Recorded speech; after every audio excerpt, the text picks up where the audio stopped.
Alam mo ba na noong 2007, tinawanan lang ng CEO ng Microsoft ang kauna-unahang iPhone dahil wala daw itong keypad? Fast forward ngayon, handa nang magbenta ng kidney at mag-home. Credit ang karamihan para lang sa phone na may kagat naman sana sa likod. Oh, mga Lodi, welcome sa panibagong kwentuhan. Pag-uusapan natin ngayon kung paano binago ng isang maliit na parihabang bubog ang buong mundo at kung paano tayo napagastos ng malala sa nakalipas na mga taon. Bago natin ungkatin kung bakit napakamahal ng pyesa nito, mag-subscribe ka muna at i-click ang notification bell. Libre lang to, hindi natin kailangan ng credit card dito, promise. Balik tayo noong 2007. Ano ba ang mga cellphone nun? Nokia 3310 na pwedeng pang pukpok ng pako, BlackBerry na parang mini keyboard ang lapad, at mga PDA. Phone na kailangan mo pa ng maliit na stick or stylus para lang maklik ang screen. Dito pumasok ang iconic na Apple.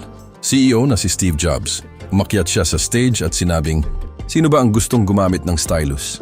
Nawawala lang yan. Ang pinakamagandang pointing device sa mundo ay ang ating 10 daliri.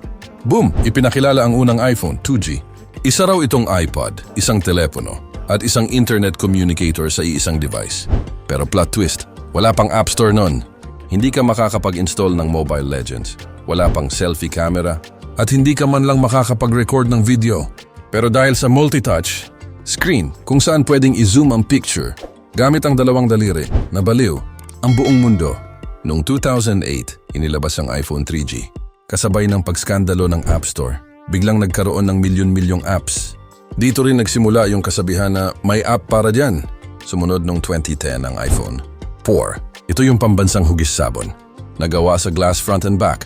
Sobrang ganda ng retina display hanggang sa naimbento ang antenna gate issue. Kapag kasi mali ang hawak mo sa gilid, nawawalan ng signal. Ang sagot lang ni Steve Jobs sa reklamo ng tao, "Huwag niyo kasing hawakan ng ganun." Idol talaga sa reasoning. Pagdating ng iPhone 4S, ipinakilala si Siri, ang kauna-unahang AI assistant na pwedeng mong tanungin kung mahal ka pa ng ex mo. Spoiler, hindi na daw. At sa iPhone 5S, pumasok yung Touch ID fingerprint scanner. Pero noong 2016 sa iPhone 7, naglabas ng matinding courage ang Apple. Tinanggal nila ang 3.5mm headphone jack! Marami ang nagalit, maraming umiyak, pero gulat tayo nung bigla rin nilang ibinenta ang AirPods at lahat tayo bumili pa rin.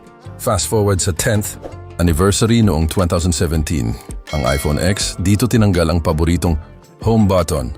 Pumasok ang kontrobersyal na notch sa taas ng screen at ipinakilala ang Face ID.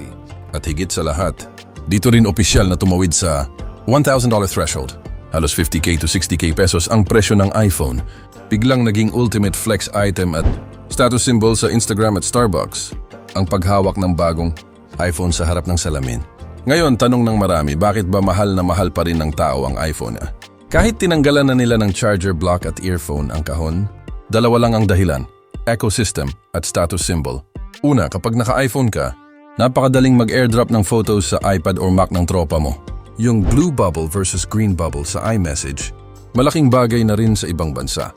Pangalawa, admit it or not, nakakadagdag talaga ng confidence kapag nakikita ng tao yung mansanas sa likod ng phone mo.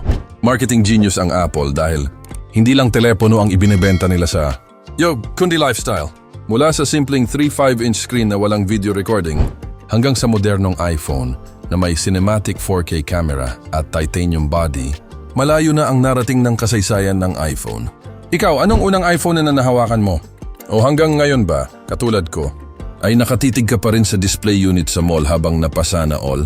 I-comment mo yan sa ibaba.